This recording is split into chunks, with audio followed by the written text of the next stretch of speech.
నీకు మీ చెల్లి గురించి ఒక విషయం చెప్పాలి. అది సౌందర్య. మీరేం చెప్పాలనుకుంటున్నారో నాకు తెలుసు బావగారు. మీ చెల్లెలు ఇక్కడ సంతోషంగా ఉంది, నేను తను మంచిగా చూసుకుంటాను, ఇదే కదా చెప్తారు. మీరు ఇదంతా ఏం ఆలోచించకండి. నేను చాలా సంతోషంగా ఉన్నాను మిమ్మల్ని మీ ఇంట్లో వాళ్ళని కలిసినందుకు. ఇప్పుడు నాకు సౌందర్య గురించి కూడా భయం లేదు. నేను వెళ్ళొస్తాను. నమస్కారం. ఇంకా అక్కడ ఏం చేస్తున్నావు? నేను వెళ్తున్నాను, ఆశీర్వాదం తీసుకోవా?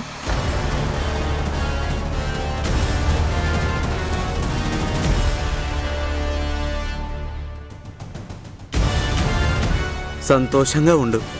నిన్ను మీ ఇంట్లో వాళ్ళందరినీ జాగ్రత్తగా చూసుకో. నేను చెప్పింది అర్థమైందిగా, సరేనా? వెళ్ళొస్తాను బావగారు.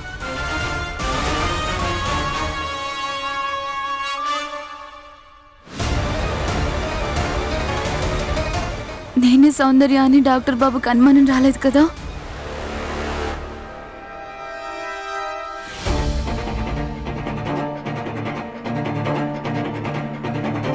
అతను నీతో ఆశీర్వాదం తీసుకోమని ఎందుకు అంటున్నాడు?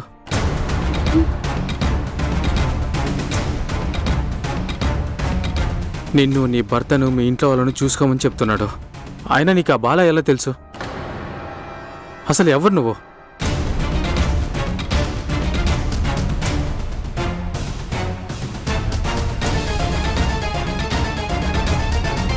అయ్యో భగవంతుడా, నేను ఇప్పుడు ఏం చేయాలి?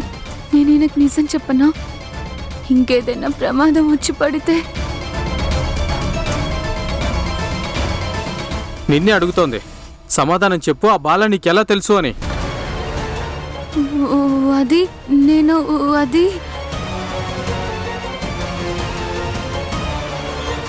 అన్నయ్య, నువ్వు ఇక్కడేం చేస్తున్నావు?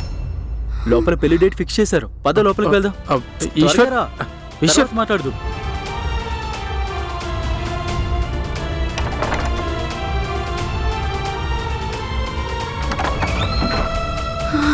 భగవంతుడా కాపాడారు. లేదంటే డాక్టర్ బాబుతో ఏం చెప్పేదాన్నో. ఇలా నిజం చెప్పకుండా డాక్టర్ బాబు దగ్గర నిజం దాచిపెట్టడం పెద్ద తప్పుగా అనిపిస్తుంది. కానీ నేనేం చేయాలి? వేరే ఏ దారి కనిపించట్లేదు. లోపలికి వెళ్ళడం మంచిది. పెళ్లి డేట్ ఫిక్స్ చేశారు మా మరిదికి, హాసిని మేడంకి. ఇంట్లో ఏదైనా పని ఉండి ఉంటుంది.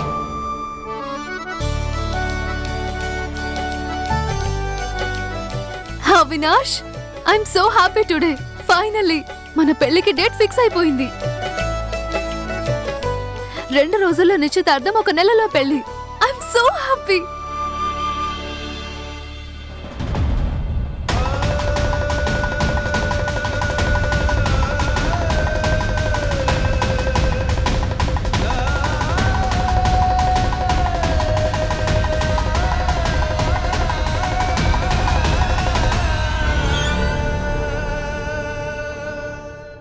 నేను చాలా అంటే చాలా సంతోషంగా ఉన్నాను. అన్ని ఏర్పాటు చేసుకోవాలి. నా పెళ్లిలో ఏది తగ్గకూడదు. నేనుండగా ఎవరికి ఏ విషయంలోనూ లోటు ఉండదు. పెళ్లి ఎంత గ్రాండ్ గా జరుగుతుందంటే బనారస్ మొత్తం కథలు కథలుగా చెప్పుకుంటుంది.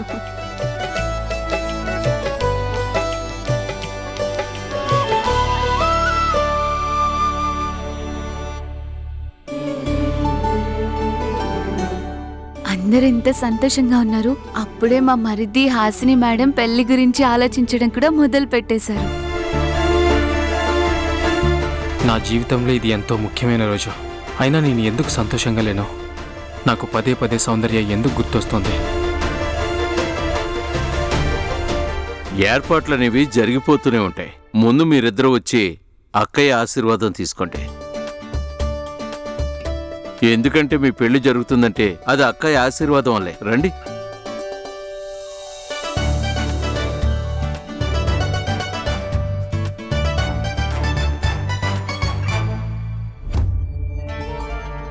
ఏ అమ్మాయి,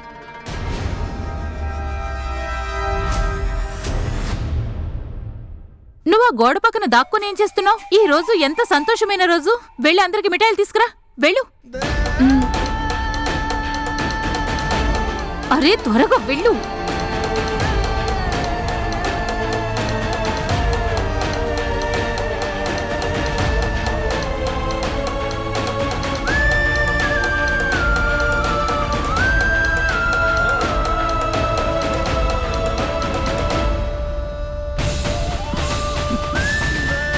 చల్లగా ఉండు.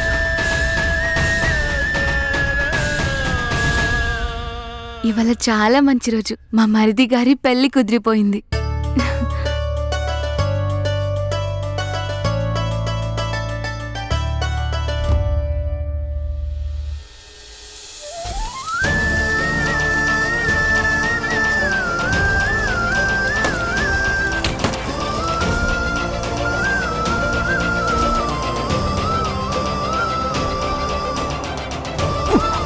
నిన్ను దూరంగా వెళ్ళిపోవాలి అనుకుంటున్నాను. ఈ ఊరి నుంచి, ఈ పెళ్లి నుంచి, ముఖ్యంగా నీ నుంచి. అయినా డాక్టర్ బాబు మా పెళ్లిని అంగీకరిస్తారో లేదో. ఆయన నన్ను భార్యగా ఒప్పుకోవడానికి కూడా ఇష్టపడలేదు. కానీ ఆయన నాతో చెప్పినవన్నీ బాలా అన్న ముందు ఎందుకు చెప్పలేదు? అసలు ఆయన మనసులో ఏముందో ఏమో. పోనీలే, ఆయన ఏమైనా అనుకొని, కానీ అది నేనెందుకు తెలుసుకోవాలి?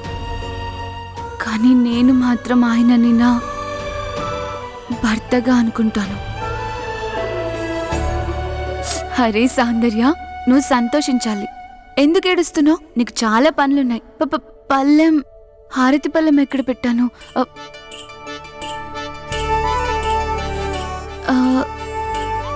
ఇందులో పెట్టానా?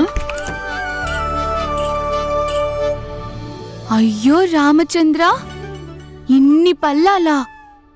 అది కూడా ఎన్ని రకాలు, పైగా ఒకే ఇంట్లో.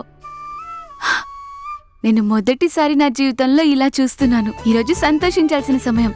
ఇందులో ఏది తీసుకుందాం? ఆకుపచ్చ రంగుదా లేదంటే తెలుపు రంగుదా? తెల్ల రంగు తీసుకుందాం.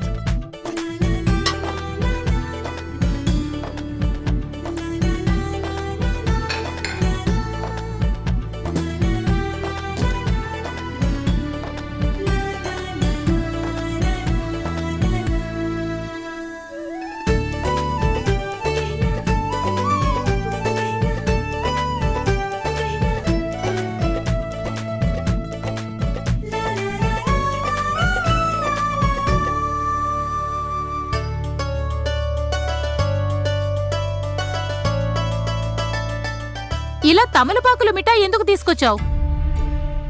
అది మా ఊరిలో ఏదైనా శుభకార్యం జరిగినప్పుడు ముందుగా భగవంతుడికి అర్పిస్తారు. ఇవాళ ఈ ఇంట్లో ఇంత మంచి విషయం జరుగుతుంది కదా, అందుకే నేను కూడా దేవుడికి పెడదామనుకున్నాను. చాలా మంచిగా ఆలోచించావు తల్లి. ఏది ఇలాగివ్వు.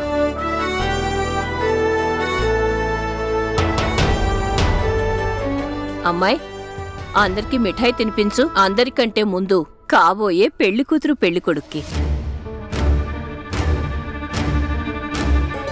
అయితే మరిది గారు, ముందుగా మీ నోరే తీపి చేస్తాను.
అంతా నాశనం.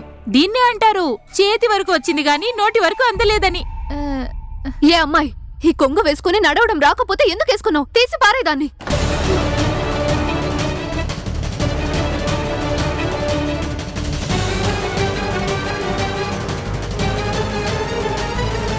ఇప్పుడు ఏం చేయాలి? ఇది తీసేస్తే డాక్టర్ బాబుకి నేనే సౌందర్యాన్ని తెలిసిపోతుంది. చెప్పేది అర్థం కావట్లేదా నీకు?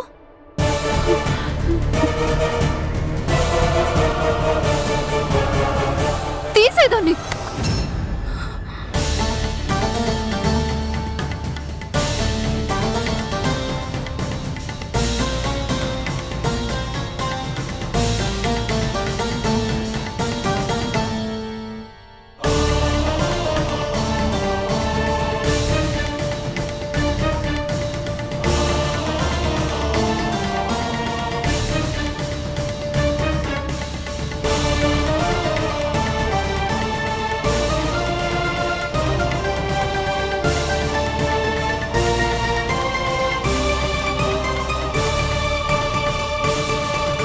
వదిలే హాసిని, పొరపాటు అయిపోయింది.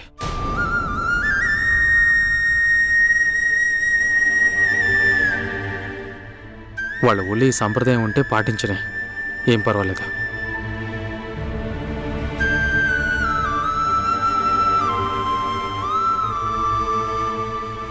నేను ఇప్పుడే దీన్ని శుభ్రం చేస్తాను.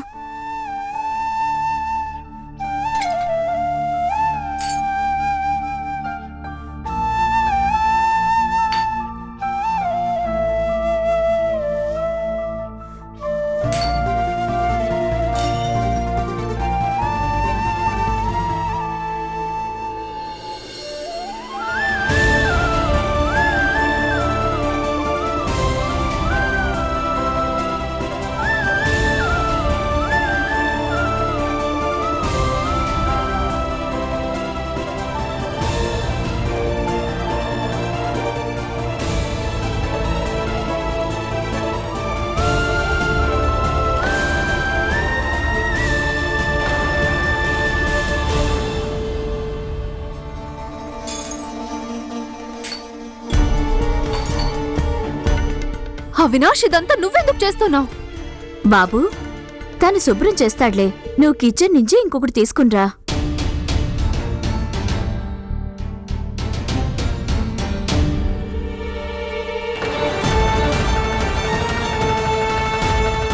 ఆ అమ్మాయికి సహాయం చేసినందుకే హాసిని ఇలా చూస్తోంది. ఒకవేళ సౌందర్య గురించి తెలిస్తే ఏం చేస్తుందో. మంచే జరిగింది. మీ ఇద్దరికీ ముహూర్తం కుదిరింది. ఆ పరమేశ్వరుడు మీ ఇద్దరి జోడీని చల్లగా చూడాలి. దేవుడి దయవల్ల మీకెవ్వరి చెడు దృష్టి తగలకూడదు. కమలా, వీళ్ళిద్దరికి దిష్టి తీసేయ్. వదిన, మీరే పెద్దవారు, మీరే తీయండి. ఇది మంచి విషయమే. ఇద్దరూ లేచి నిలబడండి.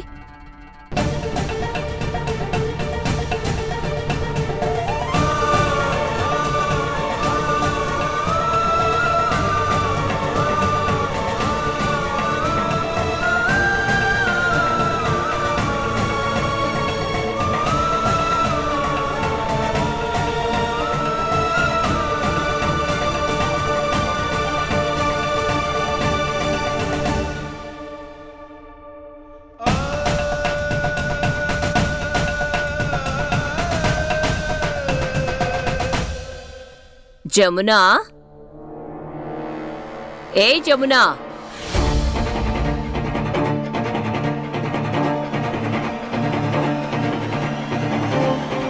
ఆగు. జానకి గారు పిలుస్తుంటే వినిపించట్లేదా? నీ పేరు జమునానే కదా?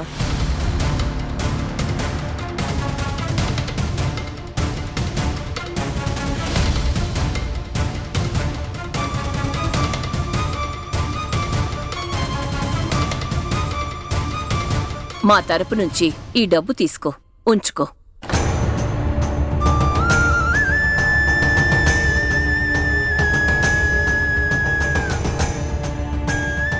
ఇలా దిష్టి తీసిన డబ్బులని ఎలా తీసుకుంటారు? తీసుకో. లేదు లేదు, నేనిలా తీసుకోను. అయ్యో, డబ్బులు తీసుకోవచ్చు కదా. తమాషా ఎందుకు చేస్తున్నావు? మా ఇంట్లో పిల్లలకి దిష్టి తీసిన డబ్బులు ఇంట్లో పని చేసే వాళ్ళకే ఇస్తారు. తీసుకో తీసుకో.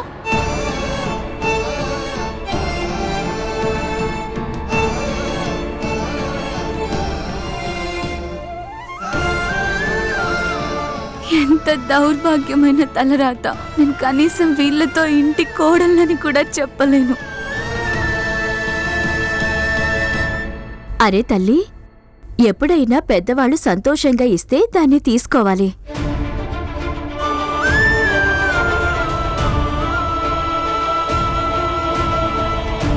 శుభ సూచకంగా భావించి తీసుకో.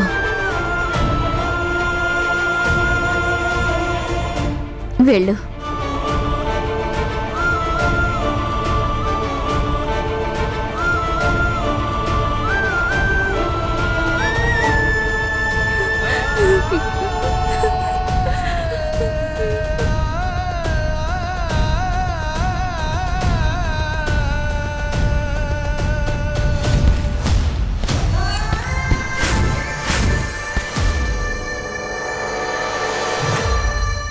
మన పెళ్లి ఇప్పటికే చాలా ఆలస్యమైంది. నువ్వు ఇంకా ఎందుకు వద్దంటున్నావు? తను అడుగుతోంది కదా, జవాబు చెప్పు. ఎప్పటి నుంచో నీ పెళ్లి విషయం మాట్లాడుతున్నా, ఇంకా నువ్వు ఆలస్యం చేయమంటున్నావు ఎందుకు? ఏంటిది మళ్ళీ కొత్త డ్రామా? మీకు నా కూతుర్ని పెళ్లి చేసుకోవాలనుందా, లేదంటే కేవలం తన మనోభావాలతో ఆడుకుంటున్నావా? ఇప్పుడు నువ్వు పెళ్లిని వాయిదా వేయమంటున్నావు, తర్వాత ఏమో నాకు అసలు పెళ్ళే వద్దంటావు. ఆయన ఎవరు నిన్ను బావగారని పిలుస్తున్నాడు? నీ బామర్దని అందరికీ చెప్తున్నాడు. అవినాష్, ఏంటిదంతా? ఎవరికి బంధువిత్తనం? ఏం జరుగుతోంది ఇక్కడ? హాసినికి నా బలవంత పెళ్లి గురించి చెప్పకుండా నేను చాలా పెద్ద తప్పు చేస్తున్నానా? అయినా ఎంతవరకు ఇలా దాచగలను? ఇదంతా సౌందర్య వల్ల జరుగుతోందా? ఒకవేళ తను వెనక్కి వెళ్ళిపోయి ఉంటే అంతా సర్దుకొని ఉండేది. ఇప్పుడు ఎక్కడికి వెళ్ళిపోయిందో కూడా తెలియట్లేదు. అయినా ఇంత పెద్ద నగరంలో ఇక్కడ తనని ఎలా వెతకగలను? ఒక్కసారి తను ఎక్కడుందో తెలిస్తే చాలు. ఈసారి నేనే వెళ్ళి తనని కపూరియా గ్రామంలో వదిలేసి వస్తాను.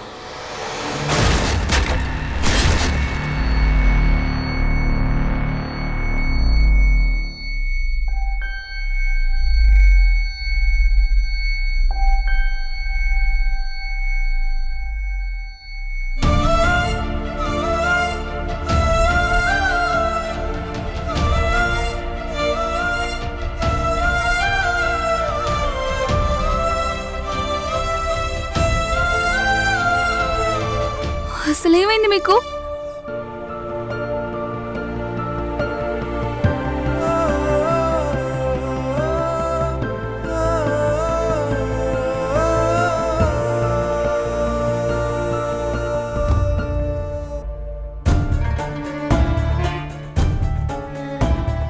ఒకసారి ఇలా ఇవ్వండి, నేను మీ గాయంపై మట్టి రాస్తాను. పిచ్చి పట్టిందా నీకు? ఏం చేస్తున్నావు నువ్వు? మట్టి వల్ల ఇన్ఫెక్షన్ ఇంకా పెరుగుతుంది. అయ్యో లేదు లేదు, మట్టి వల్ల ఏం కాదు. మా ఊరిలో మట్టిని గాయాలకి మందులాగా రాస్తారు. ఈ మట్టి మాకు తల్లితో సమానం. మేం దీన్ని నుదుటిన తిలకంలో పెట్టుకుంటాం. మంటగా ఉంది. మండుతుందా? అవును. అయితే పని చేస్తున్నట్టే. నేను మీకు సరైన సమయానికి పట్టించాను. ఇప్పుడు మీ గాయం తొందరగా తగ్గిపోతుంది. ఇది నాటు మందు. మీ పట్నం వాళ్ళకి అర్థం కాదు. ఇలా ఇవ్వండి, నేను రాస్తాను. నేను డాక్టర్ని. నీ వైద్యం నీ దగ్గరే ఉంచుకో. నేనేం చేయాలో నాకు బాగా తెలుసు. అలాగే, అయితే మీ ఇష్టం. మా ఊర్లో సగం రోగం అక్కడున్న గాలి వల్ల నయమవుతుంది. ఆగు. ఉమ్, నీకు బాల ఎలా పరిచయమో చెప్పనే లేదు.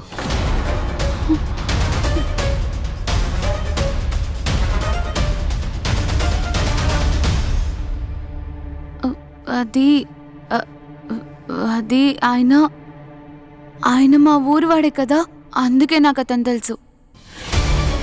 ఏంటి, నువ్వు కపూరియా నుంచి వచ్చావా? మరి ముందెందుకు చెప్పలేదు? మీరు నాకు కూడా చెప్పలేదు కదా మీకు ఆ ఊరు వాళ్ళు తెలిసిన విషయం. నేనెందుకు నీతో చెప్పాలి? మరి నేను కూడా ఎందుకు చెప్తాను? అయినా బాలానే మీకెలా తెలుసు? మీకు ఆయనతో ఏదైనా బంధుత్వం ఉందా? అది నాకు ఏమైంది? మీ మాట ఎందుకు తడబడుతుంది? ఏదైనా జరిగిందా అక్కడ? ఏం జరుగుతుంది? మీ కపూరియా గ్రామంలో అందరూ ఒకేలాగుంటారా? అందరికీ వాదించడం, దెబ్బలాడడం ఇష్టమా మీకు? అందరూ వచ్చి నా తల మీద కూర్చున్నారు. అవునా? అయితే మీకు ఇంకొక అమ్మాయి కూడా తెలుసా? మీకు ఆ అమ్మాయితో ఏదైనా సంబంధం ఉందా?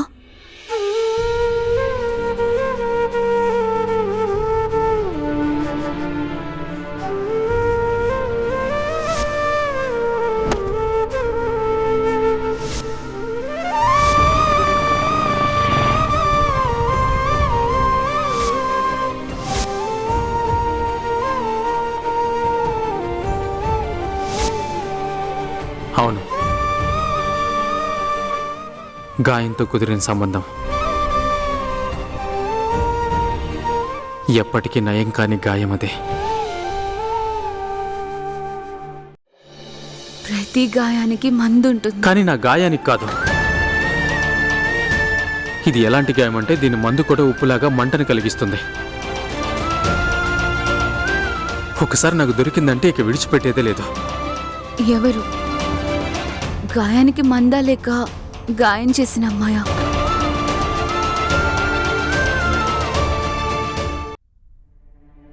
తెలుసుకొని నువ్వేం చేస్తావు? నువ్వు వెళ్ళి నీ పని చూసుకో. అయినా నేను వెళ్తున్నాను కదా.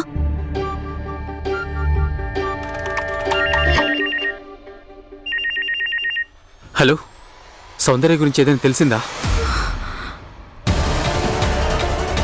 ఒకవేళ తెలియదంటే తెలుసుకో, చాలా ముఖ్యం.